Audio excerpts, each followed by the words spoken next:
disons tous Amen. Amen. Pendant ce temps, j'invite l'évangéliste David qui va nous apporter une bonne parole de la part du Seigneur.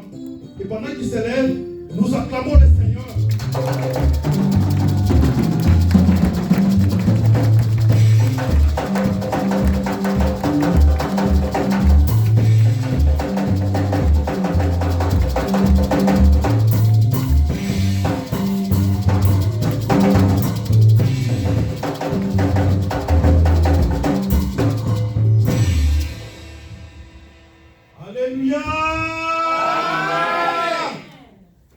Acclamons très très bien le Seigneur. Le Seigneur est là ce matin. Est-ce que quelqu'un peut acclamer pour moi le Seigneur? Le roi des rois, le lion de la tribu de Juda, celui qui dit le mot et la chose arrive. Alléluia. Et celui qui ferme, personne ne peut ouvrir. Celui qui ouvre, personne ne peut fermer. Est-ce qu'il y a quelqu'un pour acclamer le Seigneur?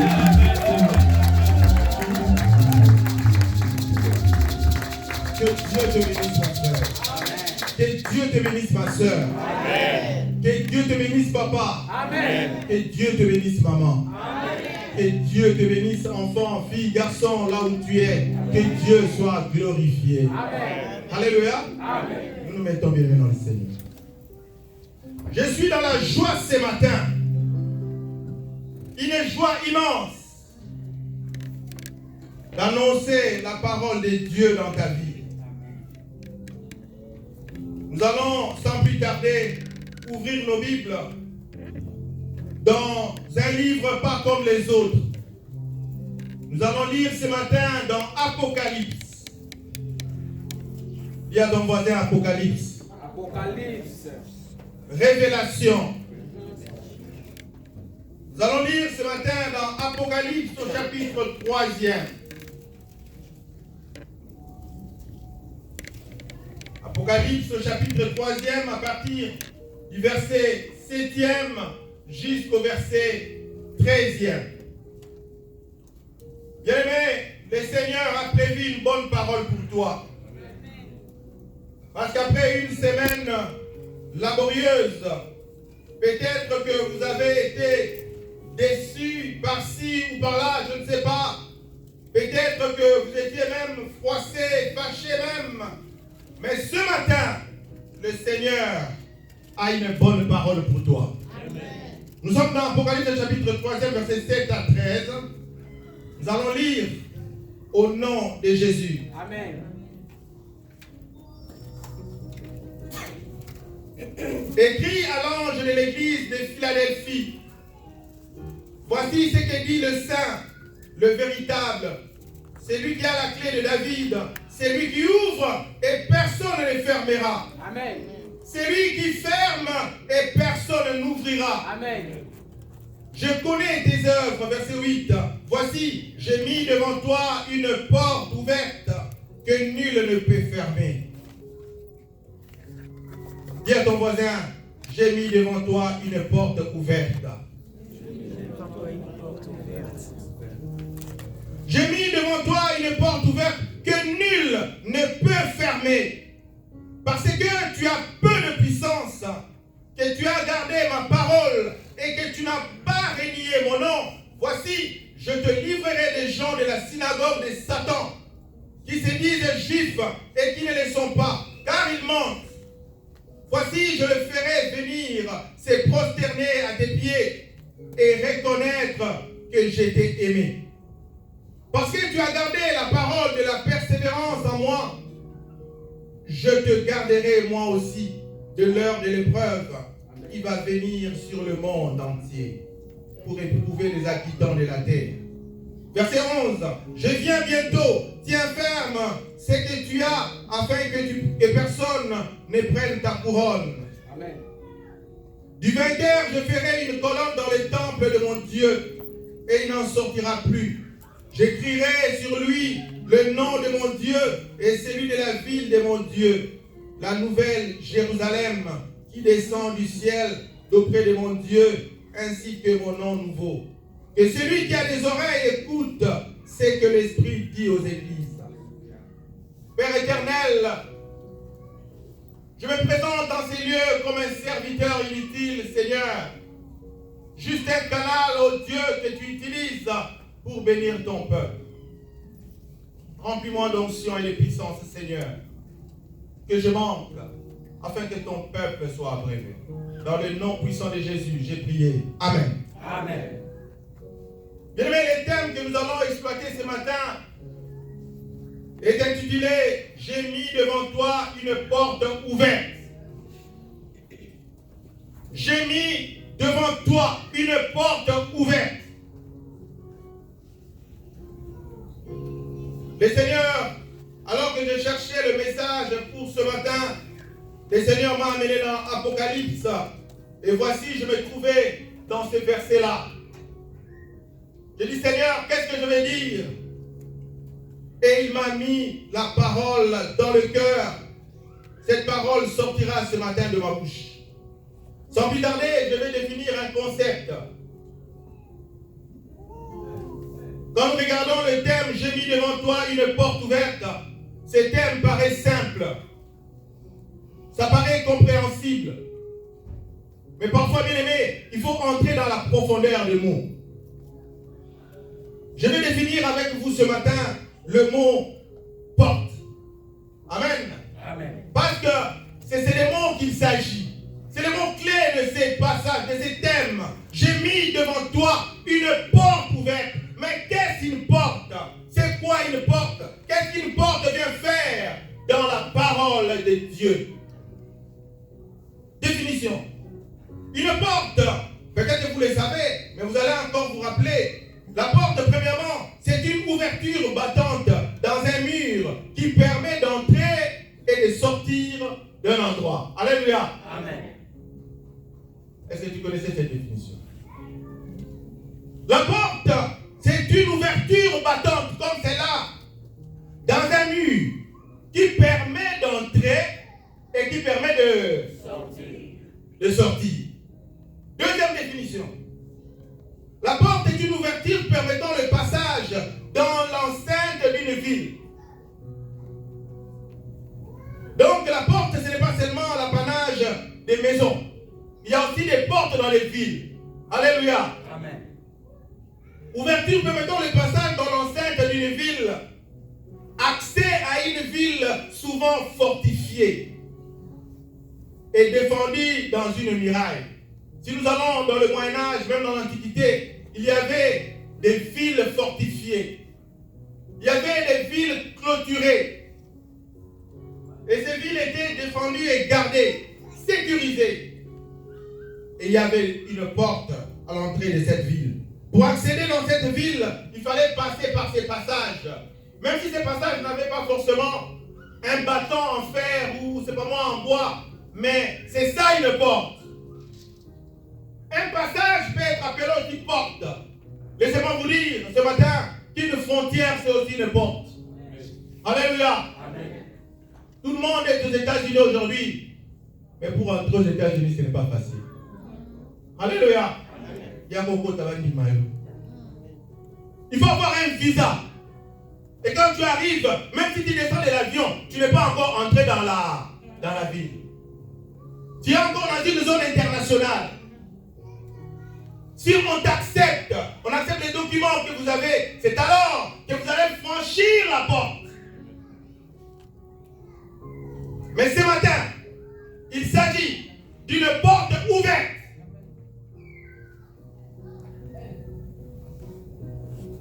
Une dernière définition que j'ai retenue pour vous. Une avant-dernière, je voulais dire. Par analogie, tout passage d'un lieu ou d'une situation à un autre peut aussi être appelé porte. Non seulement le passage d'un lieu, mais aussi une situation. Alléluia. Amen. Le mariage peut être une porte pour toi. Le travail peut être aussi une porte pour rencontrer quelqu'un. Alléluia. Amen. Et cela, par analogie, peut être appelé aussi porte. Et ce matin, nous allons parler de toutes ces portes. Et la porte peut être aussi un territoire permettant d'accéder à un autre. Alléluia. Amen. La porte est aussi un territoire. Pour accéder dans un autre territoire, vous passez par ces territoires-là. Dans ce cas-là, c'est une porte. Objectif du message. L'objectif de ce message est double. Premièrement, exhorter les chrétiens à garder et à pratiquer la parole de Dieu durant toute leur vie. Bien aimé, la parole de Dieu que vous écoutez ce matin, ce n'est pas à usage unique. Ce n'est pas pour utiliser maintenant et jeter. Non. Mais c'est pour que vous puissiez l'utiliser toute votre vie durant. Alléluia. Si tu es devenu chrétien, reste chrétien jusqu'à la mort. Ce qui t'intéresse, ce n'est pas le passé, c'est maintenant. Est-ce que maintenant tu es chrétien? Est-ce que maintenant tu es chrétienne? Est-ce que maintenant? Alléluia. Mais dans la vie d'un homme, le passé n'existe pas. Le passé, j'allais dire, n'existe plus. Mais le futur n'existe pas. C'est le présent qui existe. Alléluia. Dans ce temps ici, dans cette minute ici, nous sommes en vie. La prochaine minute, nous ne la connaissons pas. Amen. Alléluia. Amen. Donc l'homme vit dans le présent. Et ce présent plutôt avance et devient futur. Et ce présent qui passe devient le passé. Si vous faites la philosophie de ces choses, vous allez comprendre que la vie est tout simplement mystère. La vie est même mystique. Alléluia. Amen. Donc ne jouez pas avec votre vie. Un autre objectif que j'ai retenu, j'ai dit, il y avait un double objectif du message. L'autre objectif, ou le second, c'est exhorter les chrétiens à ne jamais renier le nom de Jésus-Christ. Bien, mais je t'exhorte, je te supplie même, toi qui as reçu Jésus-Christ dans ta vie comme ton sauveur et ton Seigneur, ne le reniez pas. Qu'est-ce qu'il signifie renier? Renier, c'est retirer d'une communion avec quelqu'un. Quand on dit, tu as renié le nom de Jésus, c'est-à-dire, tu t'es retiré de sa communion avec lui. Tu n'es plus en communion avec lui. Tu l'as renié. Renier, c'est s'en détacher. C'est détacher de quelqu'un. Tu le renies. Renier, c'est désavouer, refuser de reconnaître quelqu'un pour ce qu'il est. Jésus-Christ est notre Seigneur et notre Sauveur. Quand tu n'acceptes plus, parce que tu es dans des choses exotériques, dans les sciences ésotériques, eh bien, tu renies Jésus comme étant ton Seigneur et ton Sauveur. Bien aimé, ce matin, je voulais attirer ton attention. Il ne faut pas entrer par n'importe quelle porte. Amen. Il y a des portes qui bénissent, mais il y a aussi des portes qui maudissent. Parce que quelqu'un a franchi une porte, sa vie est devenue malheureuse. Mais la porte dont je parle ce matin, c'est une porte de bénédiction. Cette lettre, je suis à l'introduction, où cet écrit est adressé à l'église de Philadelphie. Philadelphie qui signifie amour fraternel. Philadelphie qui était une église du réveil, du vrai réveil. Est-ce que es-tu dans le vrai réveil? On parle de l'église des réveils dans nos pays. Réveil, réveil. Est-ce que l'église vraiment est en réveil? Ou l'église est en sommeil? On parle des chrétiens de réveil. Des chrétiens de réveil. Est-ce que tu es vraiment un chrétien de réveil? Ou tu es un chrétien en sommeil? Alléluia. Bien aimé, nous sommes dans Apocalypse. À l'époque, quand j'aimais le cinéma, si un film est intitulé Apocalypse, c'est-à-dire que c'est un film terrible, où il y aura des choses extraordinaires. Aujourd'hui, nous sommes dans Apocalypse. Apocalypse, c'est la fin. Parce que la Bible commence à Genèse et s'achève à l'Apocalypse. Et cette lettre, c'est une lettre de la fin. Philadelphie est une ville située à 45 km au sud-est de Sardes, au pied du mont Tmolus. Elle gardait l'entrée de la région du grand plateau de l'Asie mineure. En quelque sorte, Philadelphie était la porte de l'Asie mineure. Alléluia. Amen. Et si vous cherchez à comprendre où se trouve Philadelphie aujourd'hui, Philadelphie c'est en Turquie. Alléluia. C'est dans la Turquie actuelle. Philadelphie était une église pauvre, mais pure et influente. Quelle caractéristique? Philadelphie, une église pauvre, mais pure et influente. Bien aimé, même si tu es pauvre, mais sois pure et influente. Alléluia. Amen. Parce que nous tous qui sommes dans cette salle, je ne sais pas, à moins qu'on m'informe, je ne connais pas un milliardaire ici. Donc par rapport aux milliardaires, nous sommes des pauvres, n'est-ce pas? Mais au moins, soyons purs et soyons influents. Tu peux être influent par ton comportement. Tu peux être influent par ton attitude. Tu peux être influent par ton sourire. Tu peux être influent par ta façon de vivre. Un milliardaire peut même t'envier. Alléluia. Amen. Si tu es en contact avec lui, il peut dire, mais quel est ton secret? C'est qu'il découvre quelque chose de merveilleux en toi. Philadelphie était une église pauvre, mais pure et influente. Elle était une église missionnaire, c'est-à-dire une église qui évangélisait. Est-ce que, bien aimé, autour de toi, toi aujourd'hui, tu es Philadelphie, est-ce que tu évangélises autour de toi? Est-ce que tu gagnes d'autres personnes? Est-ce que tu gagnes d'autres sœurs? Est-ce que tu gagnes d'autres frères? De quoi parles-tu à l'envers des journées avec les gens que tu rencontres?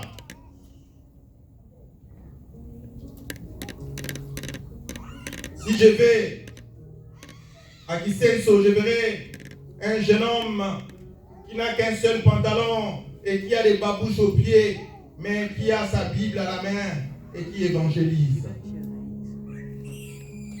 Si je vais à Kitokimosi, je verrai une sœur qui n'a qu'une jupe et qui n'a que des sandales aux pieds, qui n'a qu'un seul bagne. Mais cette sœur chante pour le Seigneur. Elle est pure et influente.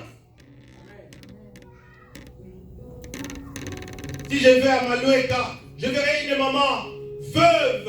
Oh, Dieu me montre des gens. Une maman veuve à Malueka. Cette maman n'a rien avec elle. Cette maman dans sa maison n'a même pas de meubles. Elle dort à même le sol. Oh mon Dieu, elle mange une fois tous les 2 jours. Mais cette maman prêche la parole de Dieu.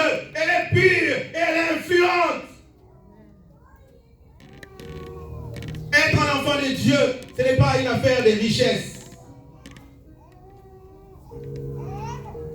Mais c'est une affaire de consécration.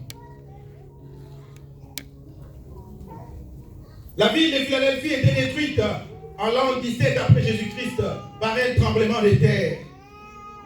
Puis reconstruite après.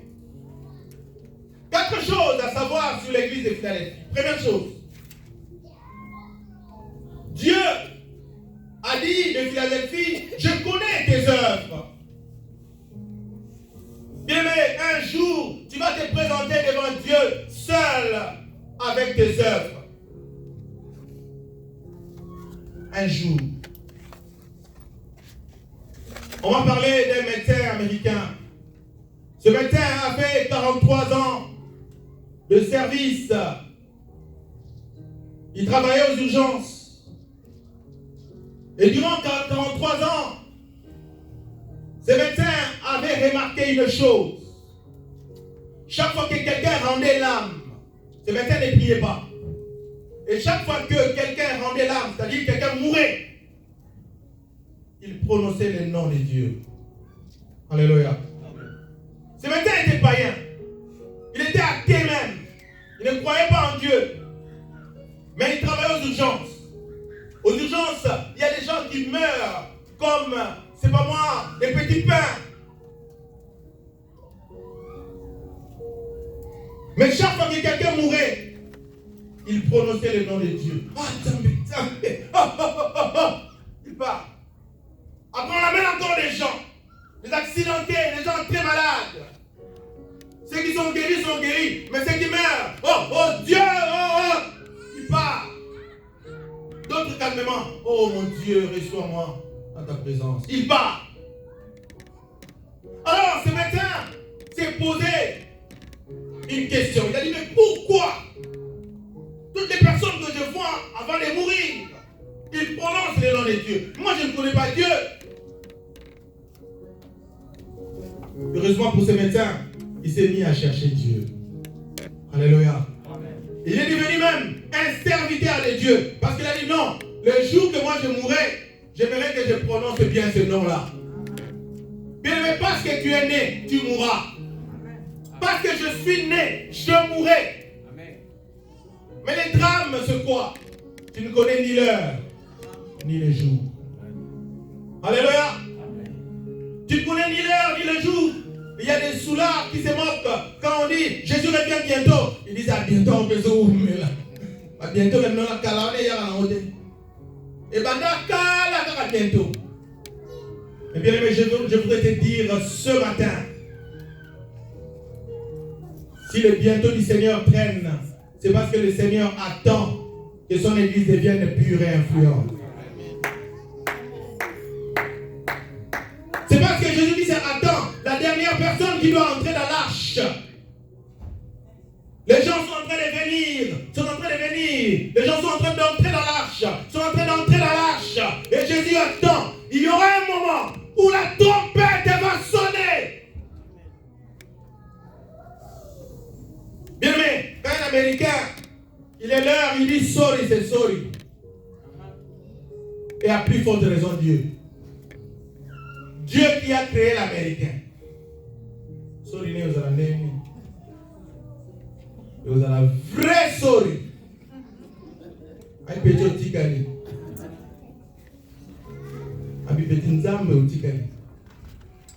J'étais beaucoup attendu, j'étais beaucoup supporté, mais tu ne changes pas. L'église est devenue un lieu habituel, un lieu où on vient comme on vient et on rentre comme on est venu. Mais ce matin, je voulais te dire que l'église ne soit pas un lieu habituel. Écoutez cette trompette de ce matin. J'ai mis devant toi une porte ouverte. Il y a un temps pour entrer, mais il y aura un temps où on va fermer et personne ne va ouvrir. Bien, mais nous ne sommes pas venus au monde pour les richesses, pour les Mazantomo, ou pour, c'est pas moi, je ne sais pas quoi dire, pour les Mercedes. Nous ne sommes pas venus pour les Porsche. Sinon, Jésus-Christ allait en avoir. Mais nous sommes venus, bien aimés, pour la gloire de Dieu. Nous sommes venus pour faire le travail du Seigneur. Alléluia. Nous sommes venus pour faire le travail du Seigneur. Je connais tes œuvres. Il y aura un jour où tu vas présenter tes œuvres devant Dieu. Dieu, d'ailleurs, tu ne vas même pas discuter. Là-bas, c'est très sophistiqué. On va prendre une télécommande laser. Bam! On démontre ce que tu faisais à Maranatha. Ah! Ça, c'est moi. Et puis, tu m'as monté.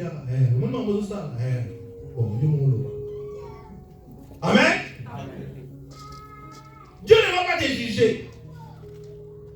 Écran. Il va juger. Il va vous prendre là. Il va vous dire. Tapez à moi. Alléluia.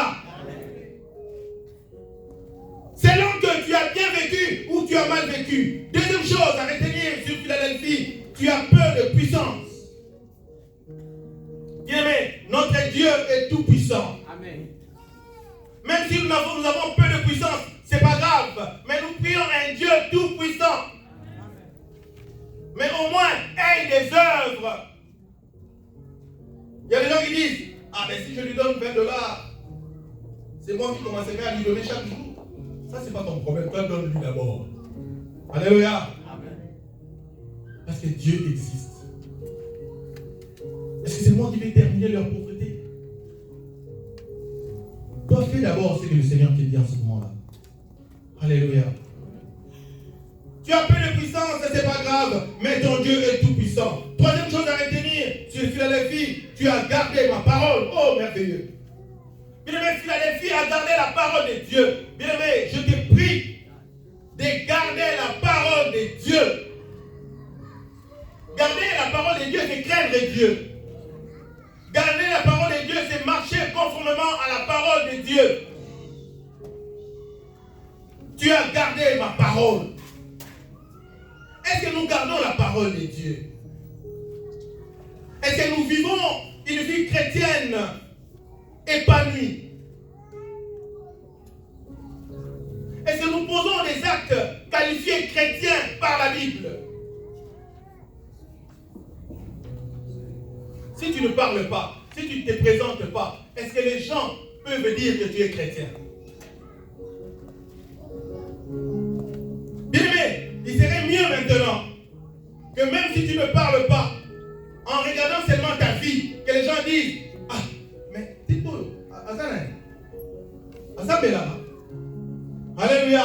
Amen. Je me rappelle quand je suis arrivé à Columbus pour la première fois, j'étais hébergé par un frère, que le Seigneur le bénisse. J'étais dans sa maison et on était à table en train de manger. Il y a eu une visiteuse qui est venue, une sœur qui est venue. Et nous on était là, on parlait de tout et de rien, on ne parlait même pas de la Bible, on parlait de tout et de rien. Et cette sœur-là, après dit: ah, papa, non, on comprend de Dieu, ça passe terre. On ne parlait pas de la Bible. Moi je dis: comment tu trouves? Et non, on nous a dit que le mec va passer terre. Et elle blaguait. Bien aimé, vous savez, tu as une aura sur toi. Même quand tu ne dis rien, tu marches seulement, tu fais des gestes. Bien aimé, les gens qui sont avertis, les gens qui sont divinement avertis vont savoir que tu es un chrétien. Amen. Ils vont le savoir. Quatrième chose à retenir sur l'église de Philadelphie, tu n'as pas renié mon nom. Bien aimé, Philadelphie était pauvre, mais pure et influente. Mais Philadelphie n'a pas renié le nom de Jésus. Bien aimé, je voudrais te dire une chose, que la souffrance ne te fasse pas renier le nom de Jésus. Que la situation par laquelle tu passes ne te fasse pas renier le nom de Jésus. Que même la richesse ne te fasse pas renier le nom de Jésus. Parce qu'il y a des gens qui renient Jésus quand ils sont bénis, quand ils ont l'argent. Qu'est-ce que je vais faire à l'église? Il se pavane par-ci par-là. Aujourd'hui, il est à Columbus, demain à Texas, à Dallas, le lendemain à New Delhi, le surlendemain à Francfort, à Stockholm, que dis-je, en Australie, à Sydney. Il vit. Il y a un acteur de théâtre congolais qui venait de nous quitter. Je ne le connaissais même pas. À peine j'ai appris sa mort, j'ai cherché un peu sur YouTube pour voir ce qu'il était. Mais rapidement, j'ai compris que c'était quelqu'un qui disait: oh, Dissengo. C'était quelqu'un de Dissengo. Mais fais attention avec les Dissengo. En lingala, on dit Dissengo Taka. Il faut être averti. Philadelphie n'a pas renié mon nom. Le second point que j'espère, c'est Jésus-Christ est la porte ouverte devant toi. Ce message, je ne vais pas le finir, je vais continuer plus tard, mais je vais m'arrêter quelque part quand même. Jésus-Christ est la porte ouverte devant toi. Notre thème est intitulé « J'ai mis devant toi une porte ouverte ». Mais je t'annonce ce matin que cette porte ouverte n'est rien d'autre que Jésus-Christ de Nazareth. Jésus-Christ de Nazareth. L'auteur de cette lettre n'est rien d'autre que le Saint, le véritable. Dieu confie cette révélation à Jésus-Christ qui envoya son ange et l'a fait connaître à Jean, son serviteur. Ici, les saints et les véritables, c'est Jésus-Christ de Nazareth. Lui seul peut être appelé saint et le véritable. Au sens propre, en nommant Jésus-Christ saint, on veut dire qu'il est sans tache. L'agneau immolé. Oh, merveilleux. Souvent, quand vous priez, citez les qualificatifs de Jésus. Il est le saint, il est le véritable. L'agneau immolé, c'est lui. Le lion de la tribu de Juda, c'est lui. Le rejeton de David, c'est lui. Il est merveilleux. Mais ce Jésus-Christ-là n'avait pas où reposer sa tête. Il n'avait pas de château. Il n'avait pas de labyrinthe. Il n'avait pas de house. Il n'avait pas de limousine. Chaque fois qu'il devait se déplacer, il empruntait un âne. Mais cela ne faisait pas de lui moins que Dieu. Amen. Amen. J'aime un chanteur congolais, Alain Moloto, paix à son âme. C'est un chanteur merveilleux qui est dans la félicité du Seigneur. Amen. Lui, un jour, il a chanté. Il a dit, l'avocat auprès du Père a Zangelo Mangoloba. Amen, amen. Bonatina Nangaye. Mokeli la nyos. Akomi mosale mabaya. Siko yomi la tsala point. Mokeli la nyos. Il devient un travailleur de bois. Les avocats sont reconnus comme étant des bons parleurs. Si tu as un grand avocat, tu te vantes, j'ai un avocat. Vous allez voir, j'ai un grand avocat, reconnu des renommées internationales. J'ai un grand avocat. Mais bien aimé, l'avocat qu'on nous présente ce matin n'est rien d'autre que Jésus-Christ de Nazareth. Amen. Il n'est pas avocat près de la cour d'appel de justice. Il n'est pas avocat près de la cour constitutionnelle, ni près de la cour de cassation. Mais il est l'avocat auprès du Seigneur. Amen. Il est l'avocat auprès de Dieu. C'est lui ton avocat. Amen. C'est lui ton avocat, Cynthia. Amen. L'avocat auprès du Père. Azangelo Maboloba. Les bons parleurs dans ce monde sont des avocats. Et à combien plus forte raison que Jésus-Christ de Nazareth. Je me rappelle un jour, les gens sont venus l'arrêter. Oh, j'aime ça. Les gens sont venus l'arrêter. On a envoyé les gens musclés, les gens. Arrêtez-les. Ils sont arrivés là où s'est trouvé Jésus. Ils ont trouvé Jésus en train de prêcher.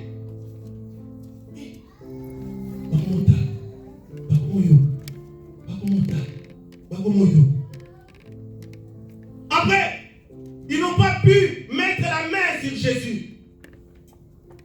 On leur a dit, quand ils sont rentrés, mais pourquoi vous ne l'avez pas arrêté? Nous vous avons envoyé. Ils ont dit, jamais homme n'a parlé comme cet homme. Acclamons pour Jésus de Nazareth. Jamais homme n'a parlé comme cet homme. Jésus va parler dans ta vie comme personne n'a parlé. Jésus va parler dans ta vie comme personne n'a parlé. Jamais homme n'a parlé comme cet homme. Quand Jésus argumente, qui argumentera encore?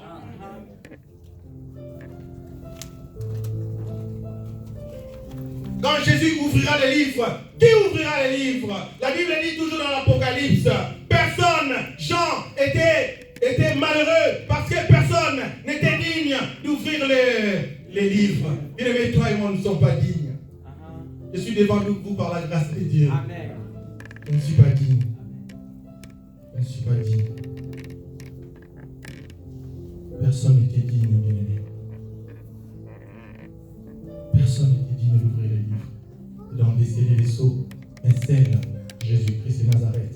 C'est pourquoi, bien aimé, moi je ne compte que sur Jésus. Alléluia. Je ne compte que sur Jésus. Même si le monde t'abandonne, je suis en train d'annoncer à quelqu'un, même si le monde t'abandonne, mais Jésus-Christ ne t'abandonnera jamais. Amen. Jésus-Christ ne t'abandonnera jamais. Tant que tu seras pauvre et pur, Jésus-Christ ne t'abandonnera jamais. Parce qu'il est l'avocat ton avocat auprès du Père. C'est pourquoi, parfois, dans des moments de faiblesse, crie seulement à Jésus. Quand tu n'as pas de grandes prières à faire, dis seulement Seigneur, ne m'abandonne pas. Alléluia. Amen. Parce qu'il arrive des moments où les mots ne sortent plus. Il arrive des moments où tu ne sais pas quoi dire au Seigneur. Dis seulement Seigneur, ne m'abandonne pas. Je suis ton serviteur. Ne m'abandonne pas. Alléluia. Alléluia. Le Saint, le véritable.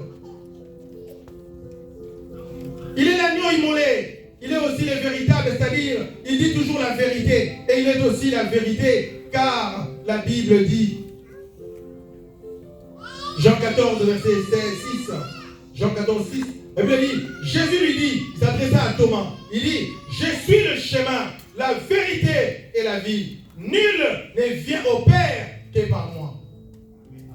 Alléluia. Quel propos grave. Quelle déclaration osée. Jésus-Christ a dit, je suis le chemin, c'est là, la vérité, solo, et la vie. Bon monde. Qui peut dire ça? Bien aimé, nous avons un seul chemin à suivre, c'est Jésus de Nazareth. Et nous avons une seule vérité à connaître, c'est Jésus-Christ. Et une seule vérité à défendre, c'est Jésus-Christ. Bien aimé, être en Jésus, c'est merveilleux. Si tu es profondément en Jésus, Dieu commencera à te parler à tout moment. Alléluia. Tu fais quelque chose, tu dis non. Et c'est merveilleux. Et toi, tu ne feras qu'obéir. Mais aujourd'hui, qu'il y a des chrétiens qui ne sont pas dans la vérité. Mais alors que je préparais ces messages, j'ai compris que la plus mauvaise chose qu'il ne faut pas avoir, c'est le mensonge. Alléluia.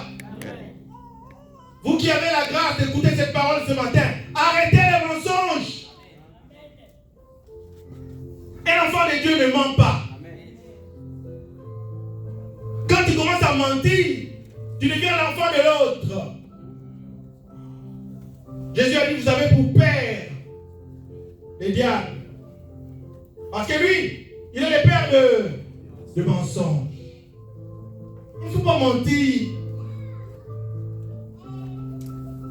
Si tu as acheté quelque chose à 20 cents, dis 20 cents.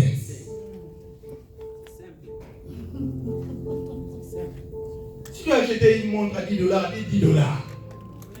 On était dans ce moment, on fait de la 500.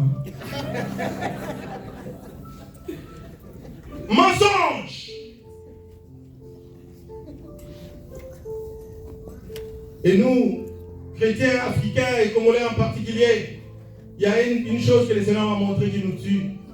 Une phrase. Moi, dans mes amis, et ça, dans mes l'autre. Ah, moi, c'est ma cause, c'est ça. C'est l'autre. Il y a tout le monde. Amen, amen. Il me l'obara vérité. Dis à toi-même l'obara vérité. Tu es au cause.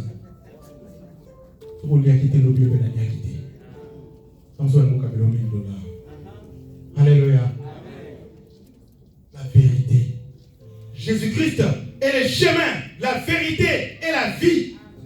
Mais aujourd'hui, que les chrétiens ont des mensonges. Moi, je déteste les mensonges et je déteste les menteurs. Tu l'as vu, oui ou non? Oui. Tu ne l'as pas vu, dis non. Amen. Et un jour, le Seigneur m'a dit une chose. Il m'a dit, il faut toujours dire la vérité. Parce que la vérité, c'est moi. Amen. La vérité, c'est Dieu. Amen. Même si on te prend dans une embuscade, on veut te faire du mal, dis la vérité.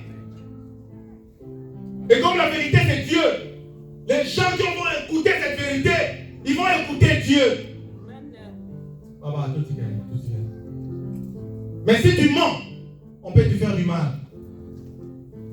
Bien aimé, arrêtons avec le mensonge. 1 Jean 5, 20. Nous savons aussi que le Fils de Dieu est venu et qui nous a donné l'intelligence pour connaître le véritable. Et nous sommes dans le véritable en son Fils Jésus-Christ. C'est lui qui est le Dieu véritable et la vie éternelle. Bien-aimés, laissez-moi vous dire qu'il y a des chrétiens qui pratiquent la chrétienté, qui viennent à l'église, mais quand on lui pose la question par intermédiaire de Jéhovah, on lui pose la question par quelqu'un, est-ce que Jésus-Christ est Dieu? Je ne sais pas.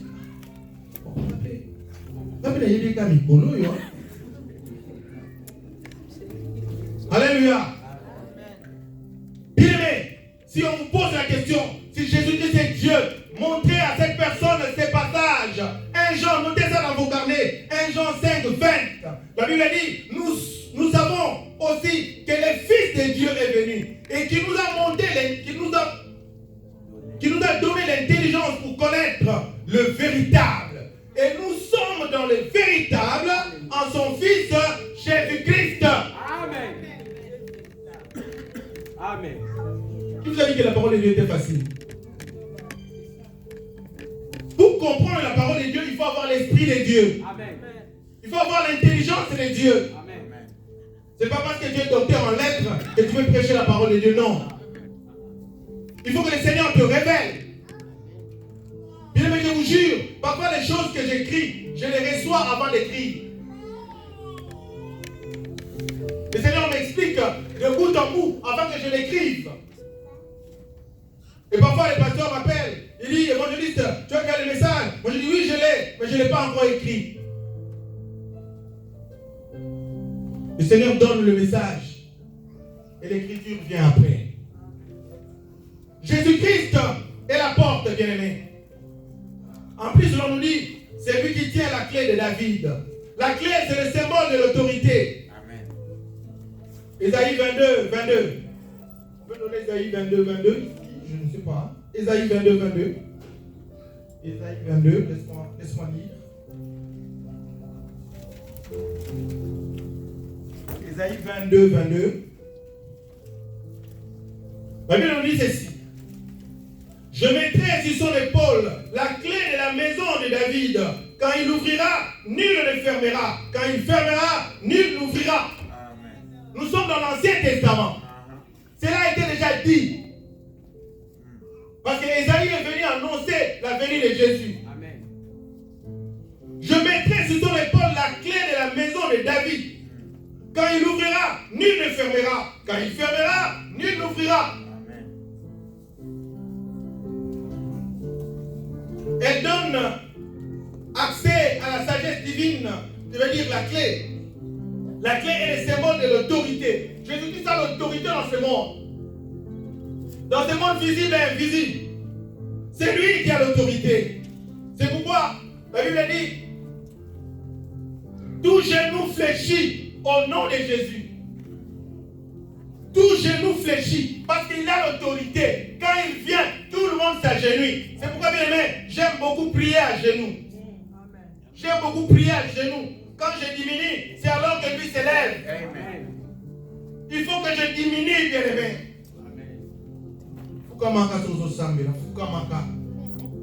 Il est le roi des rois. Ah bon,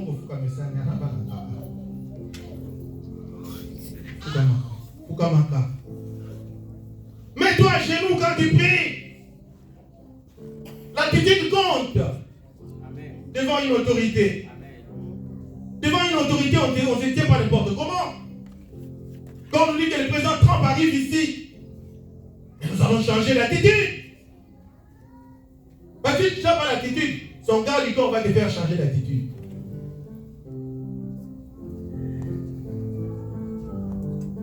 Alléluia. Un jour, il y avait un président qui passait au Congo à l'époque. Ce président passait, quand son cortège passait, il ne fallait pas avoir n'importe quelle attitude. Et un homme s'est évertué alors que le cortège passait. Le cortège, c'est l'autorité d'un chef. Et lui, il a fait ça. Bien aimé, à la minute qui a sur là, on va retirer mon compte. Il y a des attitudes à avoir devant les chefs. Alléluia. David, c'est qui? David fut le roi d'Israël. C'est lui qui, le premier, réalisa l'importance de la louange et de l'adoration. Alléluia. Autrement dit, la clé de David est le principe de louange et de la véritable adoration. Jésus-Christ a la clé de l'adoration et la clé de la louange.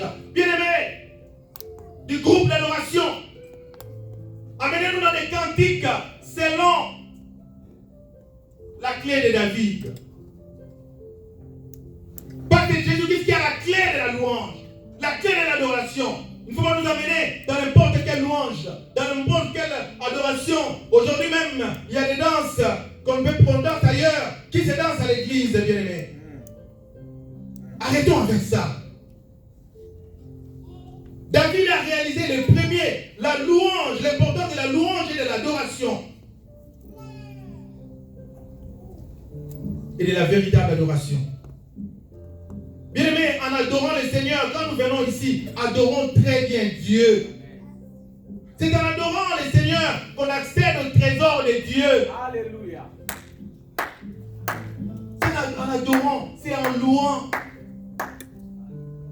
Il y avait des chefs à l'époque qui aimaient qu'on danse pour eux. Quand tu danses, ils te donnent une voiture. Quand tu danses pour lui, ils te donnent une parcelle. Quand tu danses, ils te donnent un voyage. Quand tu danses, ils te donnent une remorque de primus et de scoles. Quand tu danses, à combien plus forte raison notre Dieu, quand tu danses pour lui, il danse, comment je peux dire, une danse de louange et d'adoration. Oh mon Dieu, les écluses des cieux vont s'ouvrir. Bien-aimé, que le Seigneur t'ouvre les yeux pour voir ce qui se passe lorsque nous adorons le Seigneur. Je mis devant toi une porte ouverte. C'est ça notre thème. Et la première porte, la principale porte, c'est Jésus-Christ de Nazareth.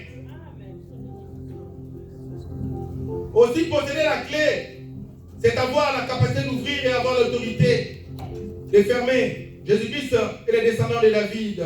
Titre que les Juifs ne lui reconnaissaient pas. On l'appelait fils de Marie, fils de Joseph, le charpentier, pour le minimiser. Ah, fils de charpentier là.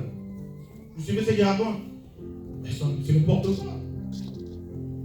Mais bien aimé, je connais un jour un homme qui était pauvre et aveugle. Cet homme-là avait la révélation. Alors que Jésus passait, lui était sur le chemin. Il était même au bord du chemin. Il a dit, oh fils de David. Jésus s'est arrêté. Et le cortège aussi s'est arrêté. Les disciples ne comprenaient pas. Seigneur, qu'est-ce qui se passe? Jésus a entendu un nom. Amen. Alléluia. Amen. Bien-aimés, appelons notre Dieu avec son vrai nom. Il y a des noms de gloire. Il y a des noms aussi qui minimisent. Amen, amen. Amen. Appelons notre Dieu avec son nom de gloire. Parce que lorsqu'on l'appelle fils de David, on fait recours à sa royauté. Et ce jour-là, Bartimée, qui était pauvre et aveugle, Jésus-Christ l'a guéri. Il a vu. Alléluia. Amen. Parce qu'il a appelé Jésus avec son vrai nom. Fils de David, aie pitié de moi. Jésus a l'ennemi. C'est comme à l'époque, quand Mobutu passe, il dit, y'a mon colon l'équipe. Y'a mon colon. Les gens de ce monde aiment la gloire aussi. Un homme riche, quand tu l'appelles avec son nom de gloire, preso ma preso. Rôtez les mains. Les gens comme ça. Ami soit battu. Au Pésaïe. Mais à combien plus forte raison le roi des rois, acclamons pour Jésus. Jésus est la porte que personne ne peut fermer. Il est porte ouverte que personne ne peut fermer. En ce moment, bien aimé, le monde est appelé à entrer par cette porte. Parce que le temps est encore là. Le temps est encore là. L'arche est encore ouvert. C'est le moment d'entrer dans cette porte. Parce que c'est lui-même qui a l'autorité de fermer la porte. Amen. fils du charpentier, fils de Marie. Les Juifs ne reconnaissaient pas sa seigneurie. Jésus a l'autorité sur le royaume éternel promis à David. C'est pourquoi ce passage que nous avons lu nous dit, c'est lui qui ouvre et nul ne peut fermer.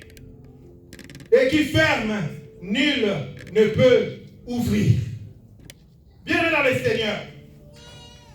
Ce qui était ouvert dans ta vie, dans le monde des ténèbres, Jésus-Christ va le fermer ce matin. Ce qui était fermé dans ta vie, dans le monde des ténèbres, Jésus-Christ va l'ouvrir au nom de Jésus. Et quand lui ouvre, personne ne peut fermer. Et je voudrais te dire, bien aimé, en cette année 2020, Jésus-Christ veut reprendre les choses à main dans ta vie. Pourvu que tu reconnaisses son autorité et sa seigneurie. Remets Jésus à sa place. Et une façon de reconnaître son autorité, c'est avoir la foi en Dieu. Quand je reviendrai, y aura-t-il la foi sur la terre? Le verset 8 nous dit, je connais tes œuvres, voici parce que tu as peu de puissance et que tu as gardé ma parole et que tu n'as pas renié mon nom. J'ai mis devant toi une porte ouverte. Bien-aimé dans le Seigneur, notre Dieu est tout puissant. Peu importe la petitesse et la puissance que tu as, l'homme n'a pas de puissance. Ce n'est ni par notre pouvoir, ni par notre puissance. Et c'est par la grâce de Dieu. Mais ce qui est important pour nous, bien-aimés, c'est de garder la parole de Dieu. Amen. Agissons conformément à la parole de Dieu. Quand tu veux faire quelque chose, dis-toi qu'est dit la Bible. Les politiciens disent qu'est dit la Constitution. Mais nous, qu'est dit la Bible? La Bible dit quoi à ces sujets-là? Quand tu fais des choses, tu ne consultes pas la Bible. Tu es devenu Dieu dans ta vie. Tu es devenu le chef de ta vie. Bien-aimé, remets-toi en cause. Agis conformément à la parole de Dieu. Tu as affaire à tes parents, regarde la Bible, c'est ce que la Bible dit. La Bible dit, honore ton père et ta mère. Alors honorez-les. Alléluia. Amen. Il y a les pères biologiques, il y a aussi les pères spirituels. Il y a aussi les pères de la nation. Le président de la République, il doit être respecté, honoré aussi. Il y a 3 dimensions de pères. Alléluia. Amen. Père biologique, père spirituel et père étatique ou père de la nation. Ce sont des gens qu'il faut respecter. Et toutes ces instances-là, quand vous ne les honorez pas, votre vie aura des problèmes. Votre vie aura des problèmes. Allez insulter un président de la République, pas au Caraïo. Alléluia. Ce n'est pas parce que tu es rempli du Saint-Esprit que tu vas le faire. Non, bien-aimé. Il faut honorer les pères.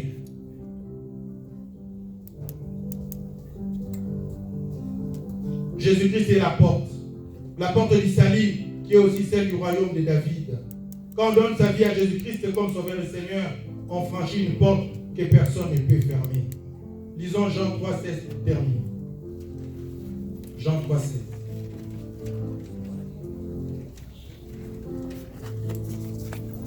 C'était un grand enseignement, on va continuer ça grâce à Dieu la prochaine fois. Nous allons lire Jean 3, 16. La Bible nous dit quoi? La Bible nous dit,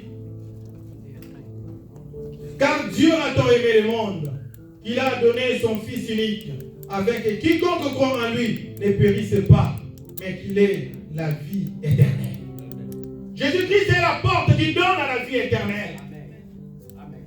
Si vous avez Jésus-Christ, vous avez la vie éternelle. Amen. Vous n'aurez pas peur comme ces docteurs-là avaient peur en voyant les gens qui rendaient l'âme chaque fois dans son service d'urgence. Et les gens qui rendaient l'âme à chaque fois, ils citaient le nom de Dieu. Ah Dieu, ah Dieu. Et puis quelqu'un meurt. Et puis quelqu'un meurt, ainsi de suite. Mais bien aimé, si tu es dans le Seigneur, tu vas mourir calmement. Tu vas mourir même dans la joie. Tu vas mourir un jour avec un sourire dans tes lèvres. Et tu vas laisser des paroles de paix. Tu vas dire, moi je m'en vais, mais que le Seigneur vous bénisse. Que le Seigneur soit avec vous. Et la famille restera réellement en paix. Tu ne seras pas un père avant de mourir qui vend la parcelle et qui boit la bière. Non, bien-aimé. vas penser aussi à l'héritage de tes enfants. Alléluia. Tu arranges tout. Après tu pars.